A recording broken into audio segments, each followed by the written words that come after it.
lenses. Good glass can make all the difference in the quality of your shot, but it can also make the difference in whether or not you can even pay rent. Today I'm going to take a look at 3 lenses you could get for under $50 that could be really good for more specific photography or videography or having some more creative shots. And then I'm going to show you one that costs more than all 3 of those combined. That shows what you get if you actually go for a more expensive lens.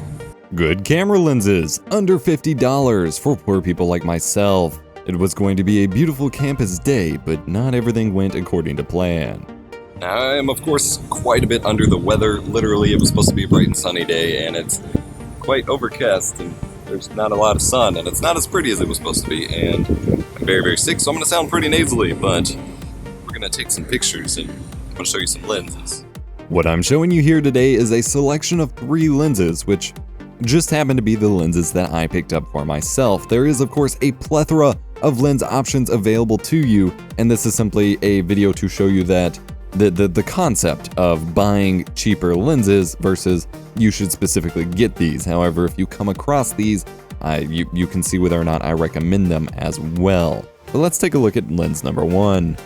So I'm starting today with the 35mm. Everyone says the 35mm is what you should start with, ignoring the fact that on crop sensors it's basically a 50 to 55mm, and it's incredibly hard to use for close, tight quarters photography. But this is a Nikkor-S lens for Nikon cameras with just a basic metal adapter mount for my Canon T3i here. It goes all the way up to f2.8. Not too bad. The Nikkor-S 35mm, just to anger the fanboys that don't like seeing Nikon straps on Canon cameras and the like. It's a lens that feels really well built. An all-metal body adds a decent amount of weight to the camera, but the lens isn't ideal for my setup. The problem with the 35mm is that it isn't actually 35mm, it's closer to 55mm on the APS-C sensor of my 600D. That's a fairly far focal length and a hard one to get used to.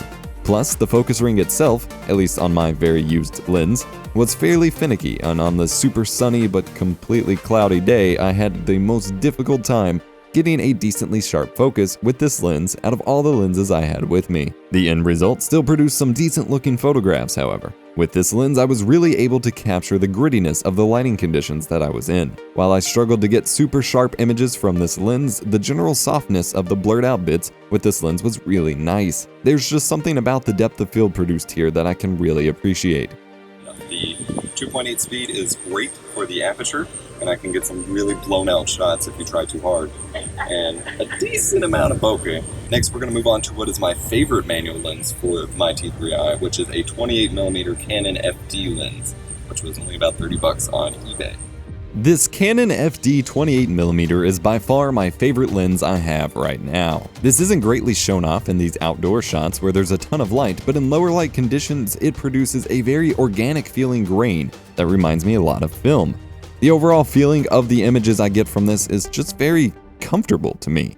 The lens goes from f2.8 to f10 and can focus on things fairly close to the lens. But it's got a really nice feeling focus ring, and it feels like the perfect focal length for my T3i. It's got the you'll just have to see. And see you shall, or not. Photography is super subjective, and I'm sure there's a couple of you who immediately jump to the comment sections to tell me how shit my photos are anyway. Oh well. Now with this one, I did have to get a bit more of a unique adapter for it. It is a Photodix Pro FD to EOS adapter, and it actually has an aperture adjustment ring, which either allows the aperture to stay locked in a specific position or allows me to actually change it with the aperture ring, which is fairly unique to my other lenses. Fairly unique, sure, but also really freaking obnoxious, as I often end up turning that adapter while trying to adjust aperture and then get confused as to why the brightness of my image isn't changing properly. It's been far more frustrating than useful thus far. The next lens in my set here is a Helios 44-2, which is an M42 mount, so it requires quite the ridiculous adapter to mount to my T3i. But it is a pretty sick little lens, and I got it on the recommendation of Brandon Lee from Linus Media Group. It is a unique lens made in the Soviet Union era in that it had a manufacturing defect that causes a swirly bokeh effect if you get the right distances between your subject and the background. And something interesting to note is it does go up to f2, but the aperture ring is unlocked, which means you can just kind of put it at wherever point you want, but that means it also doesn't stay there. But it's inverted in that if I put it to f2, it's actually at f16, and if I put it at f16, it's actually at f2. Very confusing, but it's a pretty fun little lens. As long as you have the right camera. One thing that most people fail to directly mention about this lens is that the swirly bokeh effect is best achieved with a full-frame sensor. Otherwise, most of any swirl you might get is actually cropped away. Given that my current only DSLR is the 600D, I've had nothing but disappointment trying to achieve this effect within the close quarters of my home studio for product shots, and the couple of swirly statue shots you're seeing here are actually the first photos I managed to get with this effect. And yes, the non-locking rings on this lens are very annoying. But if your budget was bigger and you had the money for it, I've also picked up a Canon 50mm. Really nice lens. It's still made of plastic, but for about $120, which was basically the same price as all three of these manual ones combined. It's got a little bit less build quality, but it's 50mm. It's a great, you know what you're getting focal length, and it has a focus distance that's really up close. I believe it's somewhere on here, 0.45 feet, which means you can get some crazy shallow depth of field and some really cool macro-esque shots as well. But you're spending 3 times as much as one of these lenses for only one lens versus 3 that you can be fairly creative with.